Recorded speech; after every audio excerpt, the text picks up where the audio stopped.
من الصباح وانا هزه هاد المذكره هادي. بغيت انا ندير اهدافي ديال 2023. والو ما عرفت من نكتب فيها، ما عرفتش، الدماغ ديالي مشتت.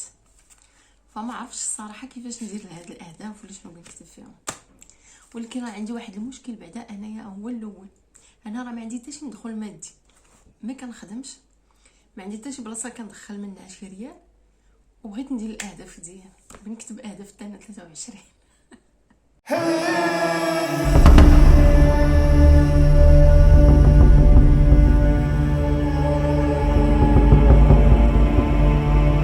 السلام عليكم ورحمه الله، كي دايرين؟ لاباس عليكم؟ كنتمنى ان شاء الله كلشي يكون بخير وعلى خير، واللي كيتمنى شي حاجه يا ربي تيسرها ليه وتسهل عليه من اوسع الابواب، ويا ربي تفرج عنا كاملين. مرحبا بكم والف مرحبا بالناس اللي انضموا للقناه. مرحبا بكم والف مرحبا، كتشرفوني وكتنوروني دائما. مرحبا بالناس اللي معايا في القناه، فانتم التاج فوق الراس. الله يسهل عليكم، الله يسر للجميع. المهم جيت اليوم نتناقش معكم واحد الفيديو خفيف ظريف. كنتمنى انني نكون نقصت به والو فئه قليله ويكون التغيير ان شاء الله. الله يسهل عليكم، ما تنسونيش بالدعاء وما تنسونيش باللايك. اللايك البنات الفيديو، الله يسهل امركم. الله يكون بارطاجيو لي القناه، الله يسر لكم ويسهل عليكم ان شاء الله، لا البنات ولا الدراري، الله يسهل على الجميع. ما كنهضروش على الاهداف، ولا ما يمكنليش انا نهضر على شي هدف ولا الاهداف ولا نكتب اهداف ولا حتى شي حاجه الا ما كانش عندي الاستقرار بعدا المادي. انا ما عنديش ندخل وما تنخدم وما حتى شي حاجه وبنكتب شنو غادي نكتبوا بنا نقول نتكلموا على الاهداف الدينيه، هذيك واجبه عندنا، وهذيك هي اللي غادي تخليك انك غادي مستمره في الحياه وبشكل متوازن، والانسان تكون بعدا مرتاح في النفسيه ديالو داخليا. نهضروا على الاهداف الاخرين بانني بندير وبنحقق. شوف، الا ما كانش واحد المدخول عندي شهريا، راه الدماغ ديالي ما كيكونش غادي يقاد مزيان. الا ما كانش واحد المدخول شهريا، راه ما عندناش واحد، يعني ما عنديش واحد لاباز اللي نحط عليه رجليا. علاش اش من اساس علاش ندير انا هاد الاهداف هذا؟ بحال شي واحد تيقول لك يعني ما تيصيرش، ما تيصرفش. مثلا بحال شي واحد ما تيصرفش وتيقول لك عاونوني نقد الميزانيه ديالي. اش ميزانيه بغات تقاد؟ اش ميزانيه علاش تهضر بعدا اللي خصها تقاد؟ انت اصلا ما كتصرفش، اش ميزانيه بغيتيها تقاد؟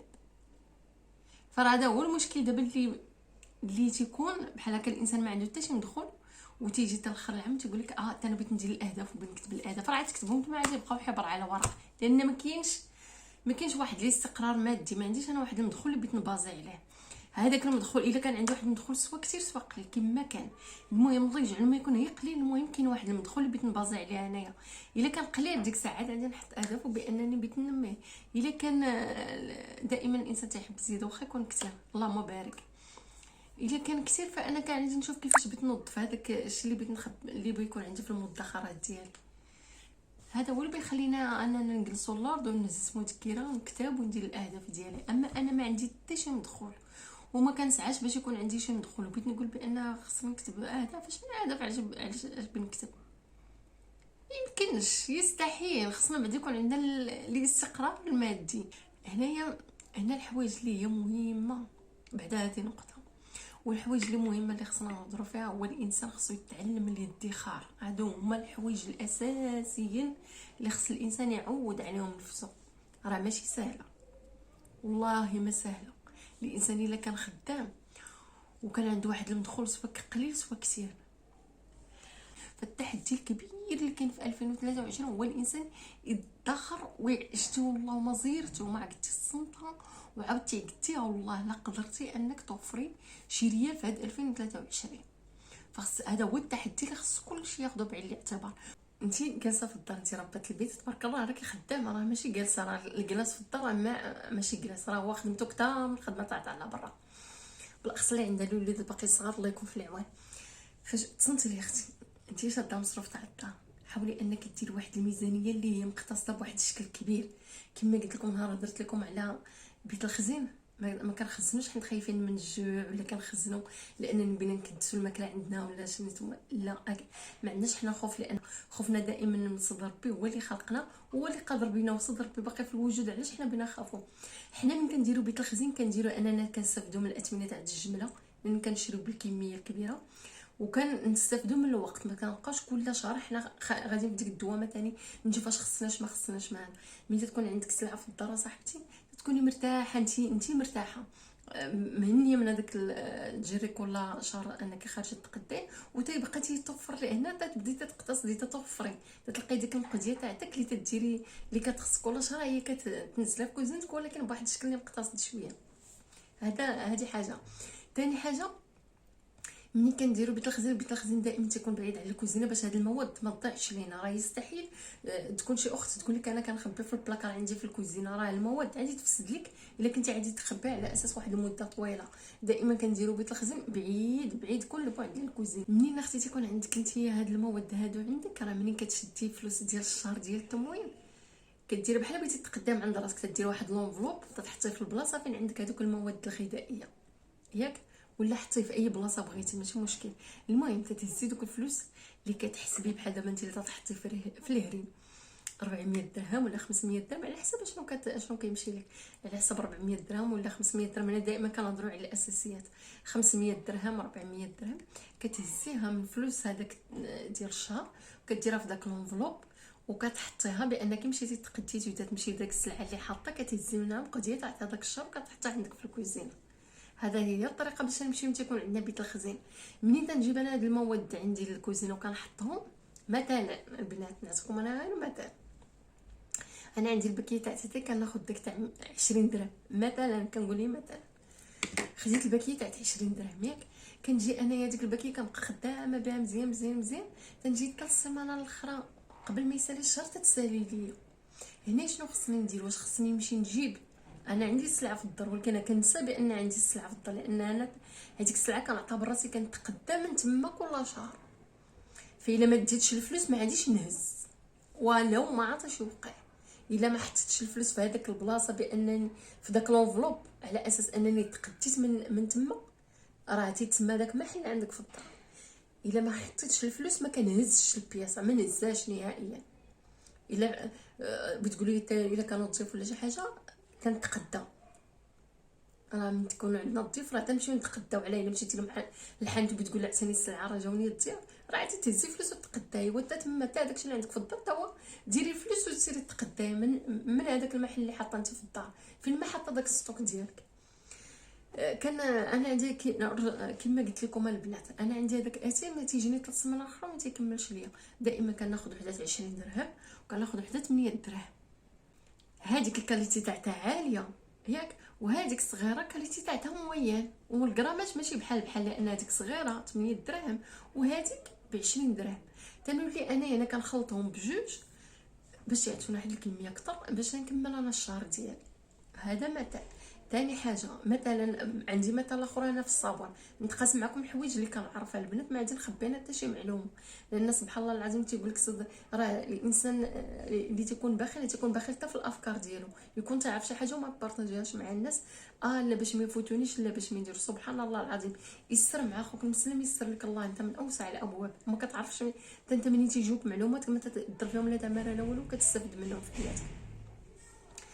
فاني مثلا بالنسبه للصابون ليكيد ديال اليدين البنات كنمشي تنشري البيدو الكبير ياك، تندير انا واحد القرعه كنعمرها وكنحطها في هذيك لافابو تاع اليدين. انا ديك القرعه انا حاسبه لها خاصها تديني سيمانه. الناس اللي معايا في الدار اش نقول لكم يعني ما تي انت دايره واحد الحساب، ولكن معنا الناس حنا في الدار ما عاديش يفكروا اللي يمشيو بداك الحساب ولا شي حاجه، ما تتعاملوش بواحد الطريقه اللي هي يعني معقوله بهذاك الصابون. يعني تقول ما تلقى راه خاصها تدي سيمانه، هذا الصابون تاع سيمانه. الا بقاو غاديين بالعقل، لان الصابون كما كان راه تصنع المواد كيماويه باش ما قننا من داكشي يكون حسن هي النظافه، ولكن راه يدينا حنا اللي كنغسلوهم ماشي الصابون وكشكشنا طالعه للسما هو اللي بيغسلنا يدينا، راه يستحيل. واخا كاين اللي تيقول لك تعجبو الريحه، كاين اللي بيغسل بيه رجليه، كاين كل شنو بيغسل بيه نتوما الخير. واش انا بغيت نبقى واقفه عليهم عند راسهم نبقى كل واحد نتغوت معاهم نتعصب معاهم تيولي يطيحوني الاعصاب؟ لا انا حطيت ديك القرعه قلت لهم سيمانه، قادت ديك القرعه قبل سيمانه، انا ما نعاودش نعمرها تما تبقى تاكل تجي سيمانه اخرى ونحطها. هذه هي السياسه باش بغيتي دير، بتقولي باش بيغسلوا ايديهم باش بغيتي. انا فاش غنحط هذيك القرعه اختي وكندير لهم تما راه سيمانه هاد القرعه خصها تدي، تندير الباقي الاخر باش الا سالا هذاك ها الباقي ها هو دوزولي. تنحط واحد الحك وتندير فيه الصابون البلدي. الصابون البلدي تا هو راه مخير معتبر، كاين شي حاجه احسن من الصابون البلدي. كناخذ انا دائما تندير نص كيلو كيدير لي الشعر البنات، تندير دائما الحكيكات اللي يكونوا زوينين طرحتهم تا واحد لافابو. ها الصابون اللي كيدير سال هذا دوزو من هذا مالي الخير.